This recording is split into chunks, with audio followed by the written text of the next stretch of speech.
الحمد لله وحده والصلاة والسلام على من لا نبي بعده أما بعد فأعوذ بالله من الشيطان الرجيم بسم الله الرحمن الرحيم وتوبوا إلى الله جميعا أيها المؤمنون لعلكم تفلحون صدق الله العظيم وصدق رسوله النبي الأمين الكريم ونحن على ذلك لمن الشاهدين والشاكرين والحمد لله رب العالمين. درود شریف پڑھیں. اللهم صل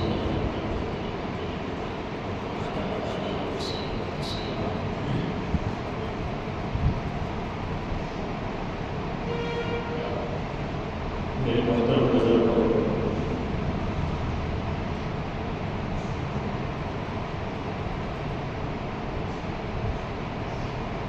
اللہ رب العزت نے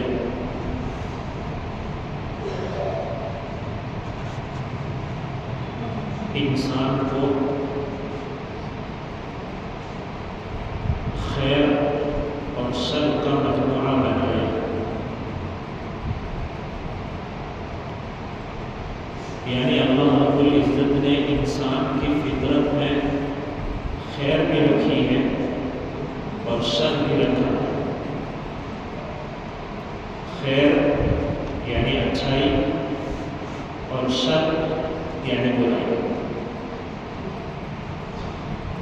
انسان کی فطرت میں اللہ نے یہ دونوں چیزیں رکھی ہیں.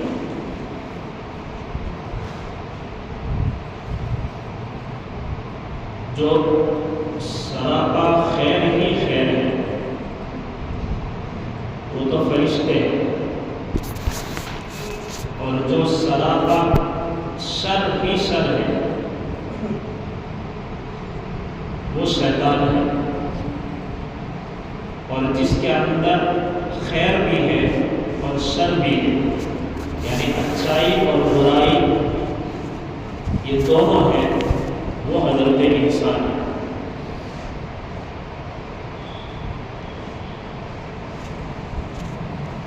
جب انسان کی فطرت میں اللہ نے اچھائی بھی رکھی ہے اور برائی بھی رکھی ہے، اب یہ انسان کی خود کی فطرت پر ہے کہ وہ اپنی زندگی کس پہلو پر گزارتا ہے، اچھائی پر یا برائی پر. اچھا انسان وہ ہوتا ہے جو اپنے اوپر خیر اور اچھائی کو غالب کر لے، اور برا انسان وہ ہوتا ہے جو اپنے اوپر شر کو غالب کر لے.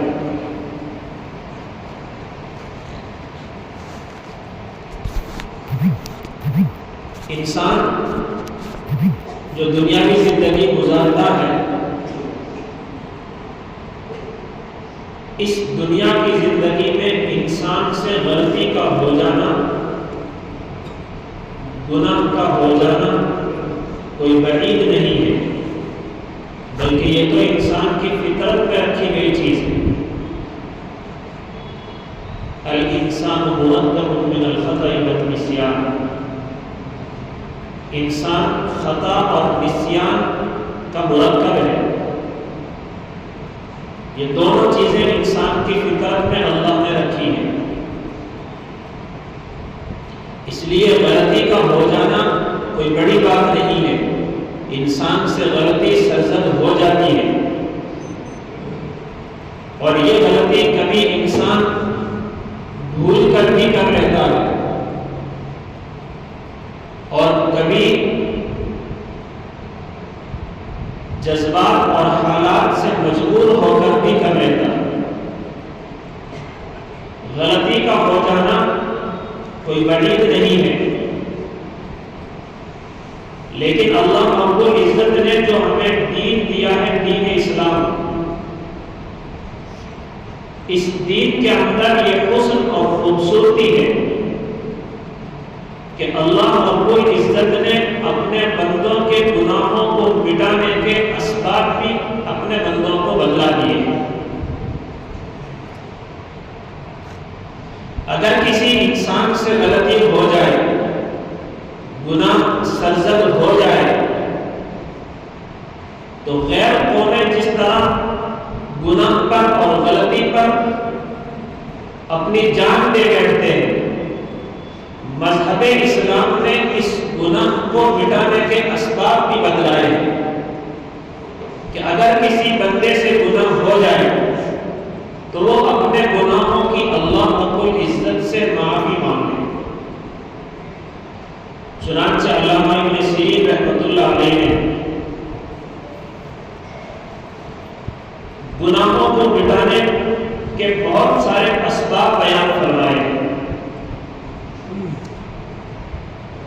ان اسباب میں ایک پہلا سبب جو انہوں نے بیان کیا ہے وہ ہے توبہ، اللہ سے معافی مانگنا۔ توبہ ایک ایسا عمل ہے جس کی وجہ سے اللہ رب العزت اپنے گنہگار بندے کے گناہوں کو معاف فرما دیتے ہیں، اور صرف گناہ ہی معاف نہیں فرماتے بلکہ توبہ کرنے پر اللہ رب العزت کی طرف سے بندے کو کامیابی ملنے کا وعدہ ہے۔ میں نے جو قرآن مقدس کی آیت پڑھی تھی، توبوا إلى الله جميعا أيها المؤمنون لعلكم تفلحون۔ اللہ رب العزت اپنے ایمان والے بندوں سے فرماتے ہیں کہ تم سب کے سب توبہ کرو تاکہ اللہ رب العزت کی طرف سے تمہیں کامیابی نصیب ہو، فلاح نصیب ہو، لعلکم تفلحون، تاکہ تمہیں فلاح مل جائے۔ آپ جانتے ہیں فلاح کس کو کہتے ہیں؟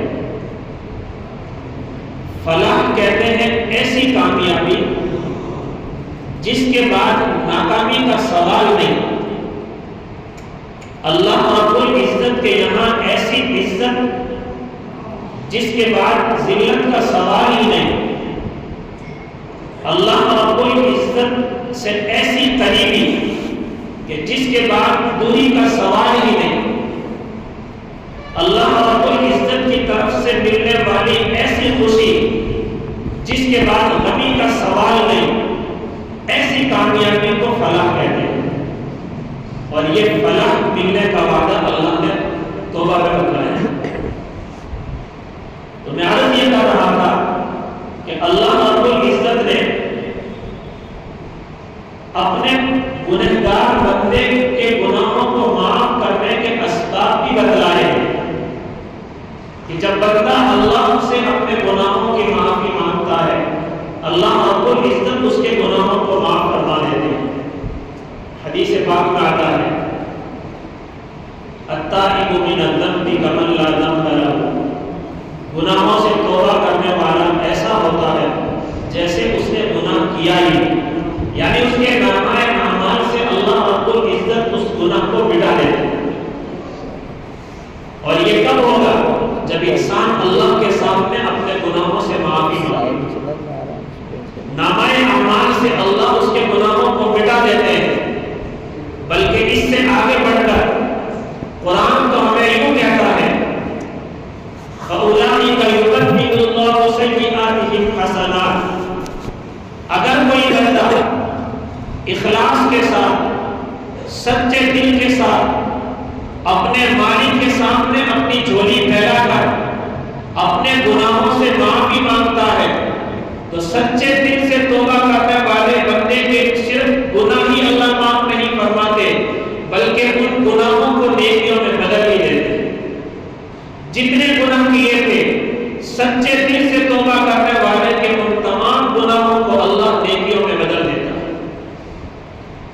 موسیٰ علیہ السلام نے اللہ رب العزت سے دعا کی اس دنیا میں جو آپ کا سب سے زیادہ گنہگار بندہ ہے، میں اسے دیکھنا چاہتا ہوں۔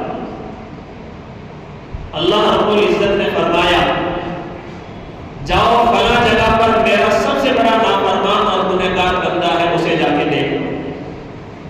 جب وہ وہاں پہنچے، دیکھا ایک نوجوان شراب کے نشے میں دھت پڑا ہوا ہے، کون آ رہا ہے کون جا رہا ہے اسے کوئی فکر نہیں ہے،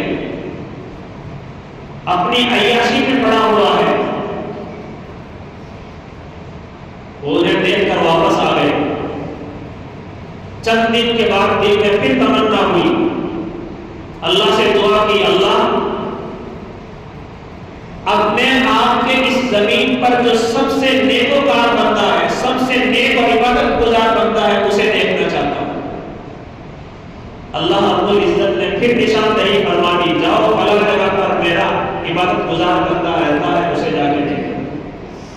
موسیٰ علیہ السلام پھر وہاں گئے، جا کر کیا دیکھتے ہیں کہ وہی بندہ بیٹھا ہے جس بندے کو پہلے سب سے بڑے گنہگار کے طور پر دیکھا تھا۔ اللہ رب العزت سے دعا کی، مولا ماجرا کیا ہے؟ جب میں نے آپ سے آپ کے سب سے بڑے نافرمان اور گنہگار بندے کو دیکھنے کی دعا کی تھی، اللہ آپ نے مجھے گنہگار بندے کا پتہ بتلا دیا تھا، میں اسے دیکھ کر آیا تھا، اور آج جب میں نے آپ سے سب سے بڑے عبادت گزار بندے کو دیکھنے کا اور سب سے نیک انسان کو دیکھنے کی تمنا کی، آپ نے مجھے پتہ دیا، میں جا کر دیکھتا ہوں تو وہی بندہ بیٹھا ہے جس کو سب سے بڑے گنہگار کے طور پر دیکھا تھا۔ ماجرا کیا ہے سمجھ میں نہیں آیا؟ سنو اور توجہ سے سننا۔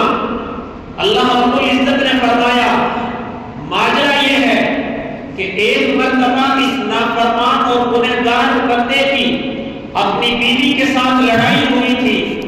بیوی نے اس نافرمان اور گنہگار بندے کو گناہوں کے طعنے دیے تھے اور یوں کہا تھا تو اتنا بڑا نافرمان ہے، تو اتنا بڑا گنہگار ہے، تجھے اللہ معاف نہیں کرے گا۔ اس بیوی نے اپنے شوہر کو گناہوں کے طعنے دیے تھے، لعنت اور ملامت کی تھی۔ یہ بندہ اپنی بیوی کے طعنے سن کر اس کے سامنے یوں کہنے لگا، ہاں ہاں میں جانتا ہوں میں گنہگار بندہ ہوں، میں اللہ کا نافرمان بندہ ہوں اور میرے رات دن گناہوں میں گزرے ہیں، لیکن یاد رکھنا میرے اللہ کی رحمت میرے گناہوں سے بڑی ہوئی ہے، مجھے امید ہے کہ میرا اللہ میرے گناہوں کو معاف فرما دے گا۔ معاملہ یہ ہوا تھا کہ جب میرے بندے نے مجھ سے یہ تمنا کی تھی اور میرے سے یہ حسن ظن رکھا تھا کہ میں اگرچہ گنہگار ہوں لیکن میرے مولا کی رحمت میرے گناہوں سے بڑی ہوئی ہے، وہ مجھے ضرور معاف کرے گا۔ اللہ نے فرمایا اس گنہگار بندے کا حسن ظن مجھے پسند آیا اور میں نے اس کے تمام گناہوں کو معاف ہی نہیں فرمایا بلکہ نیکیوں میں بدل دیا۔ جب گناہ اس کے زیادہ تھے ان تمام گناہوں کو میں نے نیکیوں میں بدلا تو اس دھرتی پر سب سے زیادہ نیک بندہ بھی وہی بن گیا۔ یہ اللہ کی رحمت ہے۔ اللہ تو اپنے بندے کا انتظار کرتا ہے کب میرا بندہ میری طرف آئے، میرے سامنے اپنی جھولی پھیلائے اور اس کے گناہوں کو معاف فرمائے۔ کتنا ہی بڑا نافرمان کیوں نہ ہو، اسے اللہ کے سامنے اپنے گناہوں سے توبہ کرنی چاہیے۔ حضرت عمر رضی اللہ عنہ کے زمانے میں ایک گویہ تھا، اس کا بزنس یہی تھا، گانے بجاتا تھا۔ اسلام میں گانا بجانا، گانا سننا اور سنانا سب حرام ہے، گناہ کبیرہ ہے۔ وہ چھپ چھپ کر یہ کام کیا کرتا تھا۔ آواز اچھی تھی، لوگ سنتے تھے، اسے خوش ہو کر پیسے دیتے تھے، اس نے اپنا بزنس اسی کو بنا لیا، یہ روزگار تھا اس کا۔ لیکن ایک وقت آیا کہ اعضاء کمزور ہو گئے، بڑھاپا آ گیا، گلا بیٹھ گیا، آواز اچھی نہیں رہی، تو لوگوں نے سننا چھوڑ دیا۔ جب لوگوں نے سننا چھوڑ دیا تو اس کا بزنس، اس کا دھندا کاروبار ٹھپ ہو گیا، بند ہو گیا۔ اب کوئی سنتا بھی نہیں ہے، اور سنتے ہیں تو پیسے نہیں دیتے۔ گھر میں فاقہ آ گیا،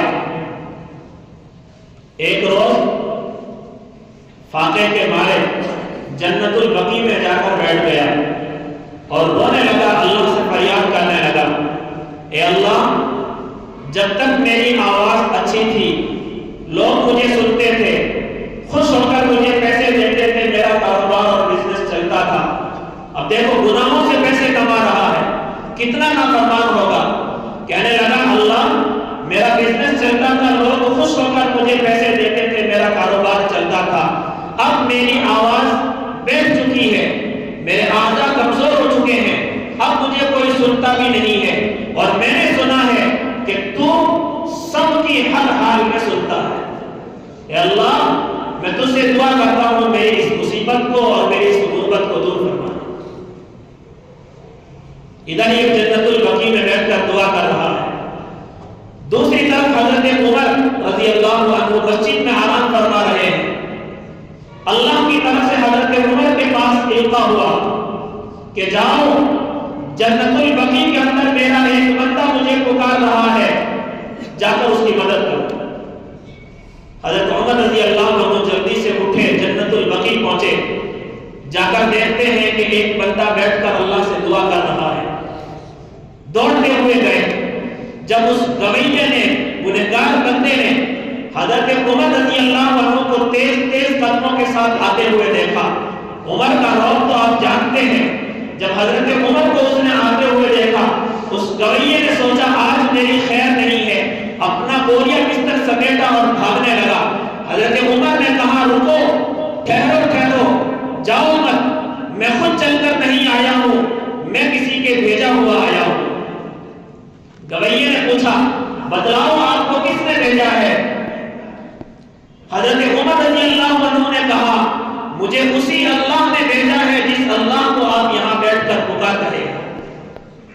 ایک گویہ جس نے پوری زندگی اللہ کی نافرمانی میں گزاری تھی، ایک مرتبہ جنت البقیع میں بیٹھ کر اگر اللہ کو پکارے، اللہ اس کی آواز سن لیتا ہے۔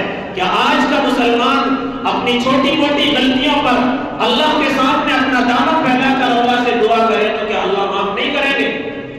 ضرور معاف کریں گے۔ جب اس گویے نے سنا کہ اللہ نے بھیجا ہے تو عمر سے بات کرنا چھوڑ دیا اور واپس اپنی جھولی اللہ کے سامنے پھیلائی اور اللہ کے سامنے یوں دعا کی، اے اللہ، میری ساری زندگی تیری نافرمانی میں گزری، میری ہر مجلس اور ہر رات غفلت میں گزری، میرا ہر دن نادانی میں گزرتا رہا، اور اب جب میرے اعضاء کمزور ہو گئے، میرا آواز بیٹھ چکی ہے، میرا گلا مجھے ساتھ نہیں دیتا، جب میں ہر طرف سے بے یار و مددگار ہو کر مجبوری میں تجھے میں نے پکارا ہے، اور اس مجبوری کے عالم میں بھی تو مجھے نہیں بولا۔ اس طرح وہ اللہ سے دعا کرتا رہا، اور دعا کرتے کرتے اس نے ایک زوردار چیخ ماری، اور اسی چیخ کے ساتھ اللہ نے اس کی روح کو قبض کر لیا۔ اللہ اپنے بندے کے توبہ کا انتظار کرتا ہے کوئی بندہ جو میرے سامنے آ کر اپنے گناہوں سے معافی مانگ لے۔ اللہ کتنا انتظار کرتا ہے۔ اللہ ایک ماں اپنے بچھڑے ہوئے بیٹے کا اتنا انتظار نہیں کرتی جتنا بگڑے ہوئے بندے کا اللہ انتظار کرتے ہیں۔ ہاں، کیا کہا میں نے؟ ایک ماں اپنے بچھڑے ہوئے بیٹے کا اتنا انتظار نہیں کرتی جتنا بگڑے ہوئے بندے کا انتظار ہمارا پروردگار کرتا ہے۔ سوچو تو صحیح، ماں اپنے بچھڑے ہوئے بیٹے کا کتنا انتظار کرتی ہے۔ اگر کسی ماں کا بیٹا اس سے بچھڑ جائے، گم ہو جائے، ماں کو کھانا اچھا نہیں لگتا، پینا اچھا نہیں لگتا، نیند نہیں آتی، بستر پر بڑی بڑی کروٹیں بدلتی ہے مگر نیند نہیں آتی، اور خدا نہ خواستہ اگر نیند آ بھی جائے اور پھر ہلکی سی ہوا کے جھونکے سے تھوڑا سا دروازہ بجنے لگے، فوراً ماں اٹھ بیٹھتی ہے، شاید میرا لال آ گیا ہو، میرا بیٹا آ گیا ہو۔ ایک بچھڑے ہوئے بیٹے کا ماں اتنا انتظار کرتی ہے۔ تصور کرو پھر ہمارا پروردگار اپنے گنہگار بندے کا کتنا انتظار کرتا ہوگا. حالانکہ وہ تو احکم الحاکمین ہے، بادشاہوں کا بادشاہ ہے، ہم اس کے بندے ہیں. اس اللہ کو ہماری کوئی ضرورت نہیں تھی. حق تو یہ بنتا تھا کہ جب کوئی بندہ اللہ کے در کو چھوڑ کر پیٹھ پھیر کر بھاگتا، اللہ کا حق تو یہ بنتا تھا کہ پیٹھ پھیر کر بھاگنے والے کی پیٹھ پر اللہ 1 لاکھ اور مار دیتا اور یوں کہتا، او بدبخت، تو نے اس در سے پیٹھ پھیری ہے، دور ہو جا، دفع ہو جا یہاں سے، اب تیرے لیے یہ دروازہ نہیں کھلے گا. اللہ کا حق بنتا تھا، لیکن نہیں، اللہ کو اپنے گنہگار بندے سے بہت زیادہ محبت ہے. اس لیے محبت میں اللہ رب العزت اپنے نافرمان اور گنہگار بندے سے محبت کے ساتھ کلام فرماتے ہوئے یوں کہتے ہیں، یا ایھا الانسان ما غرک بربک الکریم، اے انسان، تجھے تیرے کریم رب سے کس نے دور کر دیا ہے؟ تو کیوں اپنے رب سے روٹا ہوا پھرتا ہے؟ اپنے رب کو چھوڑ کر دنیا کے در پہ کیوں دھکے کھاتا پھرتا ہے؟ آجا آجا، اپنے کریم رب کے در پہ آجا. میں تیرا کریم رب ہوں، تیرے گناہوں کو بھی معاف کر دوں گا اور تیری دنیا کی ساری مشکلوں کو بھی آسان کر دوں گا. تیری دنیا کے بھی سارے کام بنا دوں گا، تیری دنیا کو بھی سنوار دوں گا اور آخرت میں بھی تجھے عزت نصیب کروں گا.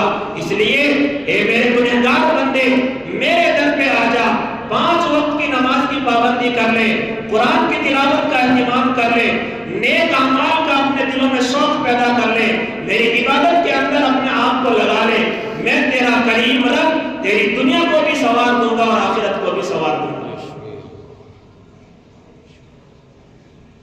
اس لیے میرے بھائیوں، بات میں پتہ ہی نہیں چلا وقت زیادہ ہو گیا. ضرورت ہے، ہم نے جیسے رمضان المبارک کا مہینہ گزارا ہے، ایک ایمان والے کا تقاضا ہے کہ صرف رمضان ہی نہیں بلکہ ایمان والے کی پوری زندگی رمضان کی طرح گزرنی چاہیے.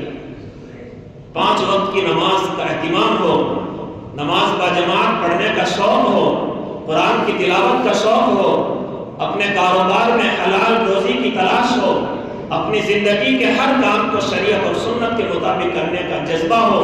یہ ایک ایمان والے کے لیے ضروری ہے. اللہ رب العزت مجھے اور آپ کو کہنے سننے سے عمل کی توفیق عطا فرمائے. وما علینا الا البلاغ.